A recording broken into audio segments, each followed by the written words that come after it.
Okay, we're continuing in Likutey Moharan Tinyana, Torah Daled. Torah Daled, Siman Daled. Paragraph Daled inside the chapter Daled. So we want this, we said in previous shiurim that Hashem can't sustain the whole world through His complete chesed without any participation and help from us. And we have to receive this chesed. If we want to receive this chesed, we have to have the right vessels for this chesed, and we have to get this chesed in the right proportions also. B'hadroga means in the right level. Because we can't accept complete chesed. If Hashem were to give His complete chesed to us, we would not be able to accept it properly. Why? We would totally we would cease to exist from Hashem's great chesed. Kind of like if you were to take a light, if you were to take a small light, let's say a laser light, this laser my son plays with, and if you bring it into a dark room, you could see it very well. If you bring it into a room with a little bit of light, you could still see it. If you bring it into a very bright room, you really can't see it anymore. Like it's very hard to, if you take it out to the sun, you shine it on the floor where the sun is shining, so you can't see it anymore. So that's like a mashal where the chesed is so great, the light that Hashem could be mashpia on us, could give us, could be so great that we would cease to exist. We would be betil b'metzius. Our existence would cease. Because we can't receive so much good. This is a quote from the story of Choni Ma'agel, where Choni Ma'agel was asked to bring rain, and he davened and rain didn't come. He made a circle, and he said, "I won't step out of the circle until you bring rain." And Hashem brought rain, and at first it was small drops, and he said, "That's not the rain I was asking for. I was asking for." And Hashem brought really strong rain. It was too strong. So he said, again, that wasn't the rain I was asking for. I was asking for rain, the gentle rain, nice rain. And then Hashem brought gentle rain, and it continued raining gentle rain for such a long time that large parts or certain places in Eretz Yisrael got flooded. And at first, I don't remember exactly how it stopped, but at first he didn't want to daven for this rov tova, the Gemara calls it, this extra amount of good to stop. So there we see another example of so much good being too much, that ki'in yuchom lekabel rov tov, and there they had to daven for this rain of bracha to stop. And we have to make a kli, a vessel, and a pipeline in order to receive this chesed. So here we see that we could be medayik, we could learn out from Rabbi Nachman's words here that he's saying we have to make a vessel and a pipeline. So these are two things. The pipeline is to draw down the shefa of chesed, meaning that when we have yira, then we will be able to bring chesed. We're going to see in a second that this vessel is yiras Hashem, being fear of Hashem, being in awe and respect and in fear, very simple fear of Hashem. So by having this fear of Hashem, we do two things. We enable the shefa of the chesed to come down into us, plus we enable ourselves to be a proper receptacle for this chesed. So they're two separate things. Like one is getting the money and one is being able to hold the money. Two separate things. And we make this vessel and this tzinor, we become this vessel and we make a tzinor of the shefa of chesed through yiras Hashem. Because through fear, we make a carving, like a ditch, and a tzinor to receive this chesed, and a one who carves out from between his legs. This is referring to regel hu b'chinas yira. Regel, when we say someone who carves out from the legs, is referring to regel is yira, hu b'chinas yira. She b'chinas sof, which is the concept of the end. Sof davar kol nishma, that the end everything will be heard. Esa elokim yira, and Hashem will be feared. Meaning that yira, through fear, which is the concept of the feet, that through that we make the carving, the engraving, and the ditch, or the ridge that the shefa of the chesed, the light of the chesed, can go into this and can come to us through that the ditch or pipe. And this is the pasuk. It says, also connected to the pasuk, it says that the staff, the stick of Aaron Kohen, when after the machlokas, when Korach wanted to be a Kohen Gadol, so Moshe Rabbeinu was told to take the stick of Aaron Kohen and put it into the base, into the Mishkan, and with the staffs of all the other tribes, and the staff of Aaron Kohen sprouted.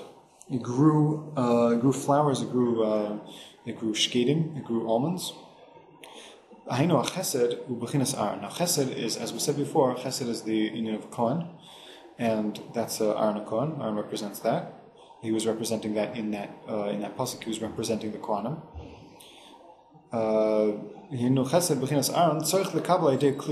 We need to receive this bechina of Aaron, the concept of Aaron and Kohen and Chesed. We have to receive it through a kli, through a vessel, shu bechinas yira, which is yira, sitra de Levi, v'zeh bechinas begvurus yesher yamino. We have to receive it through the concept of Levi. The Levi is the, as we explained before, Levi is the left side, is the gvura, is the yira of Hashem. Fear of Hashem is the midah of Levi. And we have to receive the chesed of Aaron through Levi. That's why it says Aaron lebeis Levi. V'nei parach mate Aaron lebeis Levi.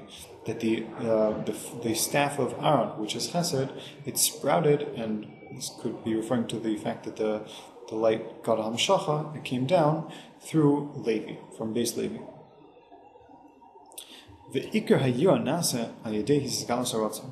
Now, how do we get onto this? To year. We said, in order to get to chesed, to this chesed that will enable us to be able to sit back and to be totally enveloped in mitzvahs and not to worry about taking care of our physical sustenance at least, and our work will be done by others, and we won't need to arouse the 39 malachos of Ma'aseh Bereshis. This is done through the chesed. So how do we get to the chesed? We said we get to the chesed through the yira, through fear of Hashem. And how do we get to fear of Hashem? That's done through Isgalas HaRatzon. Through revealing the Ratzon of Hashem. That the ultimate power is only the Ratzon of Hashem. Bechinas Ratzon Yiriyav Yaseh. It says that the Ratzon of his feared ones, this is connected to Yira, Yaseh, will do. Shahidei Isgalas HaRatzon Nase Yira. That Yira is done, this is how he's dashing out the pasuk, that Yira is done through the Ratzon. Here we have Ratzon, which is referring to the Ratzon of Hashem. Yiriyav is referring to attaining Yira. And Yaseh is referring to the fact that Ratzon makes Yaseh brings to Yira.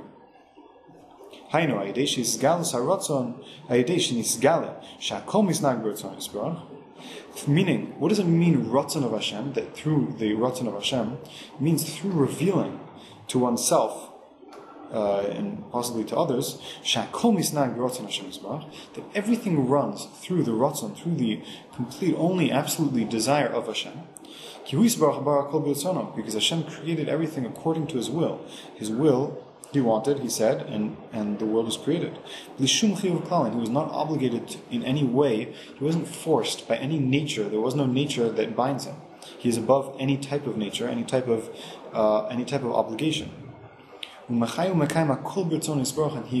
he sustains and gives life to everything, all through his ratzon, through his desire to sustain and to give life. There is no power forcing him to do anything. There's no nature above him. There is no constraints of nature that he exists within. And therefore he's free to do whatever he wants. Now, through recognizing this, through recognizing that everything is run through Hashem, everything is run through the Ratzon of Hashem, and Hashem is not bound by any nature, meaning that Hashem is ultimate and Hashem is the the underlying principle of anything that happens to us in this world in any way, on every level. When a person wakes up in the morning and he doesn't feel well, so it's all because of Hashem. When a person goes to work and gets a raise, so it's all because of Hashem. It's not because the disease was festering in his body for 3 days before, like the doctors say, or that he was working so hard and doing so well that his boss decided that that he needs more money. His boss does not decide. Boss does not decide for a person if you're going to make money or not make money. It's completely in the hands of Hashem. Hashem could make a person have a raise even if he's not deserving, and Hashem could make a person not have a raise even if he is deserving. Hashem could make a person sick even if he isn't supposed to be sick, according to the doctors, and he can make him better even if the doctors think that he should be sick. And there is no complete obligation in nature. Nature doesn't completely obligate anything, and everything is run by Hashem. Now, really, we know that sometimes Hashem's ratzon is to go with nature, and Hashem does not want that people should be climbing out of windows and doing crazy things and saying, "Well, Hashem runs the world anyway. If I'm going to die, Hashem is going to take care of me." And it's part of ratzon Hashem. Hashem wants us to a certain extent recognize or to go more or less by nature, but according to the level that a person can recognize that Hashem is completely the only one that's in charge, that's how much nature, he doesn't even have to go by, even on the outside, to act as if he's going by regular rules of nature. Because Be'emes Hashem controls everything, and really if a person were to walk out a window, it is completely Hashem's decision whether a person will die or not. But like Rabbi Chaim Mendoza is, where the Maisa where he told his daughter to light vinegar when they didn't have oil, and he said that the one who says that oil should light in general, Hashem says oil should light if you have a candle and a wick and you have a lighter or a match. Nature would seem to dictate that the candle should be lit if a person tries to light it, and the same one who makes the oil light can also make vinegar light. It's no different for him. It's no difference for him. And really, that's how the whole world works. We're not zocha to see revealed miracles on a regular basis, and we have to act at least in a very, when it's very clear that a person will die by jumping off a window, or very likely that he will die. It's a mitzvah for him to be careful not to do these things, obviously. But when there are a lot of ways Hashem could bring a person money. There are a tremendous amount of ways. He doesn't need to dafka make it through his boss. Hashem could make it through other ways, and it's not a revealed miracle when a person gets money from elsewhere. And therefore, there are many things that are like this. Most things are really like this. That there are not clearly absolute things that a person must do in chiyuv of ishtadlus, which is a whole topic in and of itself. But the bottom line is that Hashem rules the world completely. And according to a person has to recognize this, and a person has to reveal it to himself and also to others. Yeah, but the simple understanding here is you have to recognize this for yourself. Now this recognition is going to lead another thing. Once a person recognizes that Hashem is completely in charge and there is no real concept of teva, we're going to see that develops, that obligates there to be, or that allows there to be, a schar v'onesh. This creates fear of Hashem in the following way. Through this, recognizing that Hashem is completely in charge and there is no real teva, this creates schar v'onesh. This creates the ability, the person can recognize there is now schar and onesh, there's reward and punishment. And it is possible, it is appropriate to be afraid of Hashem. It's now that a person realizes that Hashem runs the world.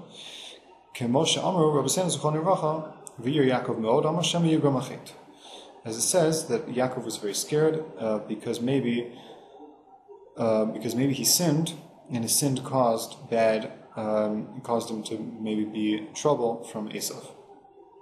Now, here we see, once a person if a person doesn't believe in the ultimate power of Hashem to overrule nature, and that nature doesn't really have an existence in and of itself, and everything runs completely through the power of Hashem, through the will of Hashem, then a person will say things like scientists say, that if we could calculate all of the state of matter at any given moment, we should be able to deduce, we should be able to figure out what's going to happen next. It means, what they're trying to say, what scientists, many of them believe in their hearts, that there is a certain development of the world, and based on what the world is yesterday, if you were to take in all the place of every atom and the movement of every atom, you should be able to deduce, if you could imagine such a thing, what's going to happen next. And according to science, that would seem to be correct. The problem is that science is nature, and science is just analyzing nature. And there are things above nature, and Hashem completely is above nature, and there is no nature that dictates what Hashem wants. So that means that Hashem's Ratzon is the final word on anything. Hashem's Ratzon is the only word on anything because it's complete and it encompasses everything. So really, nature does not have an absolute existence in and of itself whatsoever.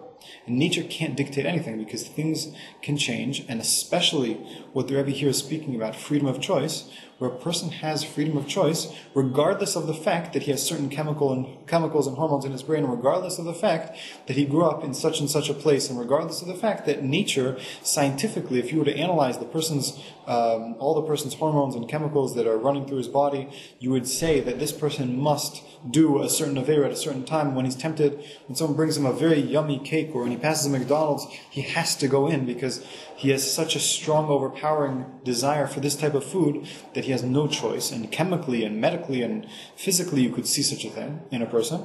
If you could analyze all of his molecules down to the tiniest drop, you might deduce that it is impossible for him to overcome. But that's sheker, and that's only through looking at a person through his teva. In be'emes, a person has neshama. A person has neshama, and this neshama is above teva in every way. This neshama is chelik kamimal, is attached to Kadosh Baruch Hu, and Hashem gave us the ability to have freedom of choice, a very godly attribute that we're above nature. We have freedom of choice, either to do a vera or to do a mitzvah. Now that we have freedom of choice, and now that we understand that Hashem is above everything, and Hashem created the world above nature, and things do not run through nature, then we recognize that our freedom of choice. We will have to give din cheshbon on our freedom of choice. So this is what the Rebbe is saying. Through recognizing that Hashem is above teva, Hashem can create things however He wants. So Hashem created the world with us also being, in a certain sense, above teva, and we also can choose between right and wrong. And this choice between right and wrong is not natural, is not scientific. A person cannot understand this scientifically. Choice is not something understood scientifically, and neither is, according to what I understand, neither is consciousness. That's connected. Our neshama is connected to our consciousness. We already did that. However, when the ratzon of Hashem, when the will of Hashem is not revealed, when we cannot see that God is in control, and we're going to see later on, one of the ways that we do this is through miracles, is through seeing that Hashem can overpower, can go above nature. When a person believes not like that, when a person feels chas v'shalom that everything is natural, everything runs because that's how it was set up to run, that's what it was destined to run by yesterday, based on its molecules and its position and its situation and everything today is just a deduction of yesterday. It's just 1 + 1 = 2. When yesterday, if I drop the ball today and I drop it at a certain height, so by the next day it's already going to hit the ground, that's already predestined. There was nobody within range of being able to come close enough to pick up the ball, so therefore the ball is for sure going to hit the ground and everything. That's the end of the story. So when a person feels like that everything is dependent on the way things were before, and there's a cause and effect, complete cause and effect, and a person doesn't have freedom of choice, then, because if you say that the world runs through cause and effect, then there's no room for freedom of choice. Therefore, there's no room. If there's no room for freedom of choice, there's no room for punishment. That's the most important thing here, is that now that we believe in freedom of choice, we believe in punishment. So if people have the opposite, and they believe there is teva, and they believe that everything is running only through nature, chas v'shalom, there's no way to have fear of Hashem whatsoever. Why? Because there is no reward and punishment, because there is no freedom of choice, because everything is running through cause and effect, through scientific deduction. Everything could have been known yesterday, everything was already predestined, was set up, and there is no way to break that, and therefore there's no reason, it doesn't make any sense to have schar v'onesh, to have reward and punishment. That's obviously sheker, everything, where he's just saying that if a person does not have yira, then a person will not have schar v'onesh, obviously. They're dependent on each other, chas v'shalom.